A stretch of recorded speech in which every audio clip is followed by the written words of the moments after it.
নমস্কার, নিগম সুধামৃত চ্যানেলে সকলকে জানাই আবারও স্বাগতম এবং সেই সাথে জানাই আমার সাদর প্রীতি। জয় গুরু জয় মা, শুভ সম্ভাষণ। আশা করি শ্রী শ্রী সদ্গুরু ঠাকুর মহারাজের কৃপায় আপনারা সকলে ভালো আছেন, সুস্থ আছেন। তো আজকে যে বিষয়টি নিয়ে আপনাদের সাথে পাঠ এবং আলোচনা করতে চলেছি, বিষয়টি হলো সংসার মোহ। আপনারা জানেন গত বুধবার থেকে শ্রী শ্রী ঠাকুর নিগমানন্দ কথামৃত সিরিজ শুরু হয়েছে। তো গত বুধবারে প্রথম পর্ব হয়ে গেছে। তো আজকে হচ্ছে শ্রী শ্রী ঠাকুর নিগমানন্দ কথামৃত সিরিজের দ্বিতীয় পর্ব। আজকের বিষয় হচ্ছে সংসার মোহ।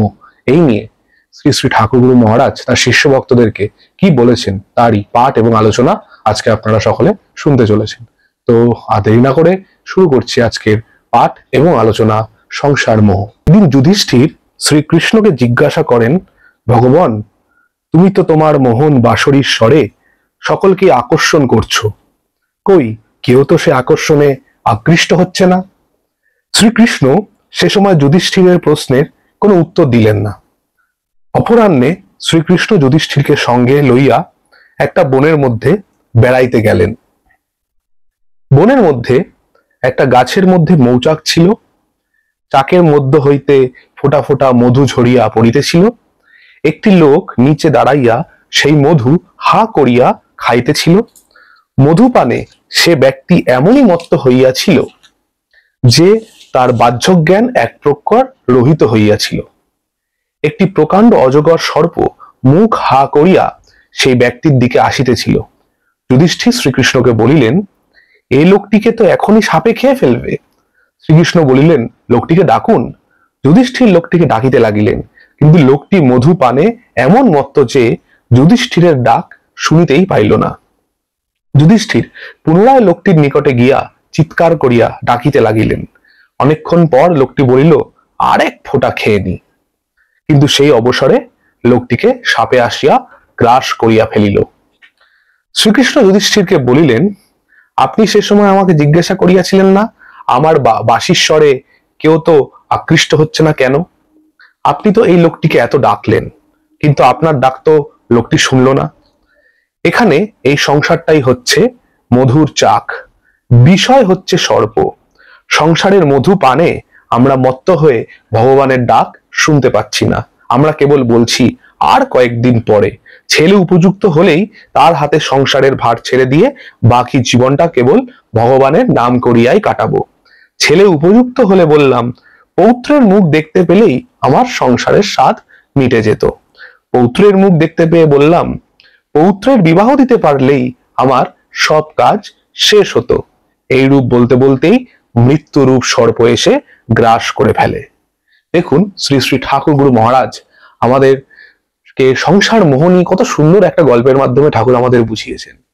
আমরা কিন্তু আমাদের এই সংসারের বিভিন্ন বিষয়, সে বিষয় হতে পারে ধন সম্পদ, সে বিষয় হতে পারে মান সম্মান, সেই বিষয় হতে পারে খ্যাতি প্রতিপত্তি, এই নিয়ে কিন্তু আমরা মত্ত আছি। সেই বিষয়, আমাদের যে চাহিদা, আমাদের যে বাসনা, সেগুলো কোনো কিছুর থেকে কিন্তু আমরা নিজেদেরকে মুক্ত করতে পারছি না। আমরা ভাবছি যে আমাদের হাতে অনেক সময় আছে, কিন্তু সবচেয়ে যেটা আমাদের হাতে কম আছে সেটা হলো সময়। প্রতি সেকেন্ডেই কিন্তু আমরা সেই মৃত্যুরূপ সর্পের দিকেই কিন্তু এগিয়ে চলেছি, কিন্তু সেটা আমরা কোনোভাবেই বুঝতে পারছি না, কারণ আমরা এতটাই সংসার মোহ বা সংসার বিষয় মোহে আবদ্ধ হয়ে আছি। এবং সেই জন্যই একটার পর একটা চাহিদা শেষ না হতে আমাদের আরেকটা চাহিদা শুরু হয়। এই চাহিদাটা কেন শুরু হচ্ছে? তার কারণ হচ্ছে আমাদের সম্পূর্ণ মন, আত্মা, সমস্ত কিছুর ফোকাস আমরা দিয়ে রেখেছি সংসার বিষয়ে। এবং এই বিষয়ের মধুর চাক দেখতে মনে হচ্ছে খুব ভালো, সেই মধুর চাক থেকে যে মধু আহরণ করছি খেতে লাগছে খুব মিষ্টি, কিন্তু সবই মায়া, সেটা আমাদেরকে বুঝতে হবে। তার কারণ হচ্ছে, যদি আমরা সেটা না বুঝতে পারি তাহলে কিন্তু আমাদের মন কোনোভাবেই ভগবানের দিকে এগোবে না। যতবারই আমাদের মন এগোতে যাবে ততবারই কিন্তু এই মৌচাক থেকে ডাক আসবে, যার একটু মধু বাকি আছে খেয়েই যা। কিন্তু আমরা তো সেই মৌচাকের দিকেই যদি সবসময় অগ্রসর হতে থাকি, তাহলে আমরা ভগবানের দিকে মুখ তুলে চাইবো কখন?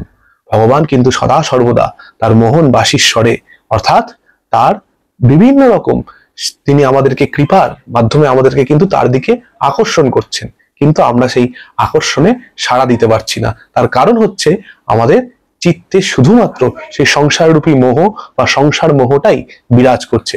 এবং এই সংসার মোহ যদি আমাদের চিত্ত থেকে সম্পূর্ণরূপে বিদরিত না হয়, তাহলে কিন্তু আমাদের কোনোদিনই শ্রী শ্রী ভগবানের প্রতি আমাদের মনোনিবেশ হবে না। এবং সেই মনোনিবেশ যদি আমাদের সম্পূর্ণরূপে না হয়, আমরা যদি মায়ায় আবদ্ধ হয়ে এইভাবেই সংসার রূপ বিষয় থেকে যদি আমরা মধু আহরণ করতে থাকি, তাহলে দেখবো একদিন সময় শেষ হয়ে গেছে এবং মৃত্যুরূপ কাল সর্প এসে আমাদেরকে গ্রাস করে নিয়েছে। তো ভেবে দেখতে হবে, আমাদেরকে বিচার করতে হবে যে আমরা সেই ভগবানের বাঁশির সুরে সাড়া দেব, সেই বাঁশির সুর কি আমরা শোনার চেষ্টা করব, নাকি এই সংসাররূপী মোহজালে নিজেদেরকে আবদ্ধ করে কাল সর্পরূপী মৃত্যুর হাতে নিজেদেরকে তুলে দেব। ভগবান কিন্তু আমাদের হাতে দুটো অপশনই দিয়েছেন। এবার শ্রী ভগবানের নিকটে যাওয়ার জন্য যে অপশন দরকার, সে অপশনটাই কিন্তু আমাদেরকে বেছে নিতে হবে। সে অপশন যদি আমরা না বাছি, তাহলে কিন্তু আমাদের এই নিজেদেরই কিন্তু বিপদ। তাই শ্রী শ্রী ঠাকুর গুরু মহারাজ আমাদেরকে বারবার সতর্ক করছেন। তিনি কিন্তু বারবার আমাদেরকে বিভিন্ন সিগন্যালের মাধ্যমে বোঝাচ্ছেন তার দিকে অগ্রসর হওয়ার কথা, অর্থাৎ নিয়মিত তার স্মরণ মনন করা এবং নিয়মিতভাবে অভ্যাস করা তাকে ভালোবাসার। ভালোবাসতে পারলেই কিন্তু সহজেই আমাদের মন এই যে সংসাররূপী যে মোহতে আটকে আছে, সেখান থেকে ভগবানের দিকে বা শ্রী শ্রী ঠাকুরের দিকে প্রবাহিত হবে। আমাদের মন তো জলের মতন, যেদিকে আমরা ঢাল তৈরি করে দেবো, সেদিকেই মনরূপী তরল গড়িয়ে চলে যাবে।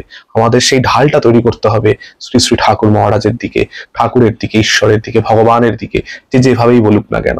তাহলেই কিন্তু আমরা এই সংসার মোহজাল থেকে, এই সংসার বেড়াজাল থেকে অনায়াসে উদ্ধার পাবো। এবং ওই মৃত্যুরূপ কালসর্প সে তো সময় মতন আসবেই, সে আমাদেরকে গ্রাস করলেও তার গ্রাসটা আমাদের কাছে কষ্টকর হবে না।